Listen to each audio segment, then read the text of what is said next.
Okay, I'm starting this video a little late. I have a video from like 6-7 months ago. I bought this car. It's a 97 Crown Vic. It's a 90,000 mile grandma owned car. Smells nice on the inside. It was driven to church and put in a garage.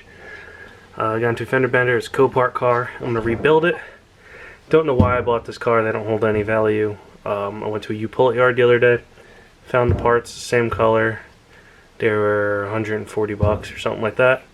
And I think I paid $650 for this car with all the fees. So we'll call it 800 bucks for a Crown Vic that's kind of nice. So I'm going to start rebuilding it. So I'll show you what I got going on. If anybody knows working on these mid 90s, late 90s Fords, is they suck. They have half metric, half standard bolts. And I just started pulling this fender off, and I think it's about to come off. I have an array of bolts. They're all different sizes. I got 10 mils, 5.5s, 5/16, 3/8, 12, not 12, 13. It's just a clusterfuck of sizes. It looks worse now. I just unbolted this, but my plan right now is I have another fender. I have the hood hinge bolted up here. Most of these bolts are 5/16 anyways, and there's two bolts here that mount the fender to the body, 2 bolts that mount the hood hinge to the fender. There's this stupid bolt that's a 10 mil that holds the fender. Mine had a 13 and a 10 holding on the bottom. In here there's a little bracket that holds the fender on. 2 here, like 2 underneath this corner. I had to get a wrench and get inside this bend. You can see there's a bolt hole there, and then this rod. My plan is to bend this back by hand, cut it, move it. It should bend back fairly easy. The red support got tweaked a little bit. I'm gonna try and bend that back and get her back together because it's straight here. We'll see what I have to do. This isn't a fancy job. This is just make it work. And then the battery box is bent. I'm gonna have to get a new battery. This battery's toasted. This thing runs great. You can see it's pretty clean car.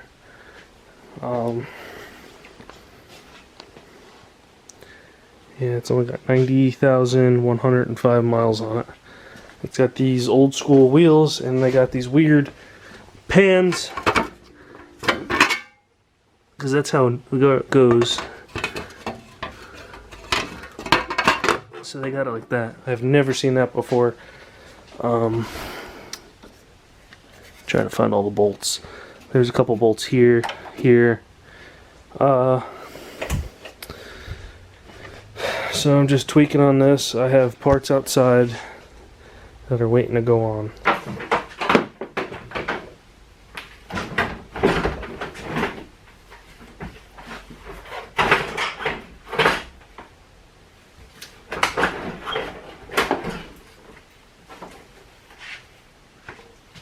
Wiring harness.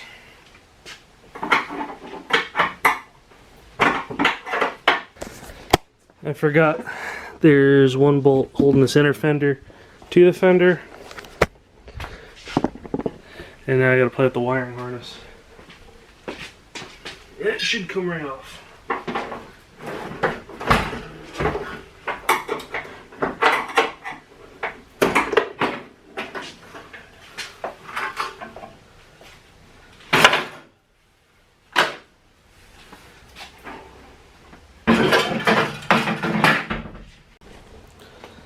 You see, this is where that bolt came through into the fender.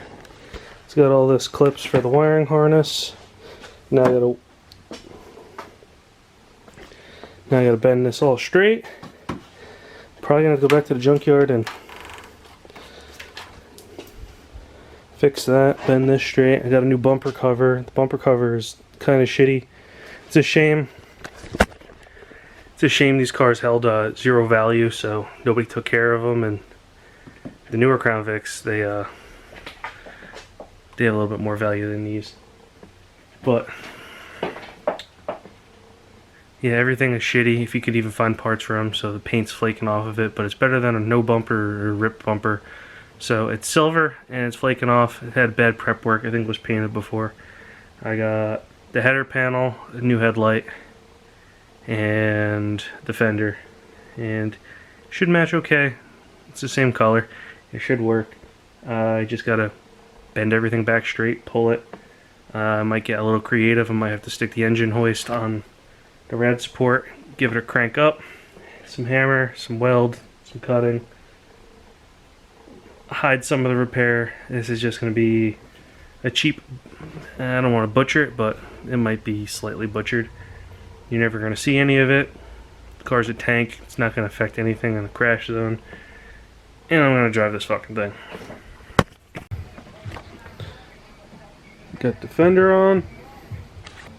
That gap's a little bit bigger than it is on the other side because the door has a crease in it. I just got to put one more bolt down there, put the trim up, do the inner fender well, get the bumper cover on. That rad support, pulled it with the winch. That I could pull out a little bit more, but I'm not sure if I'm gonna. I think I'm just gonna throw the bumper cover over it. Gotta get this corner light in, but I gotta fix it first. See, I straightened it, but the only thing is there's a gap here, so I'm probably just going to run a tech screw through here, and then when this plastic piece is in there you can't even see the gap. But that's really all I have left. It's pretty easy. There's one bolt inside the fender well I got to do, and the fender liner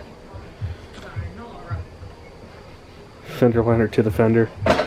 And then I gotta pull the wheels back off, put that little stupid pan on there, and then I think it's done. There's a 2.5 inch gap here. I was able to pick this up, prying on the battery. And then I started this bolt, it's a really long one. And then I was able to start this one, but this one is crunched down, so I started folding the fender down. But it closed the gap up. The plastic's on there, you'll never even tell.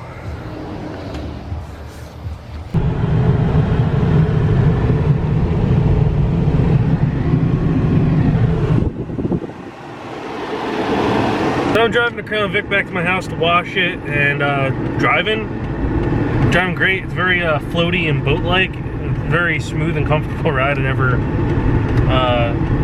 drove a Crown Vic like this one. Like, I drove a newer one, and I guess it felt similar, but AC works. I don't know, it's driving great. I kind of like it. So I'm gonna bring her home and we're gonna give her a wash.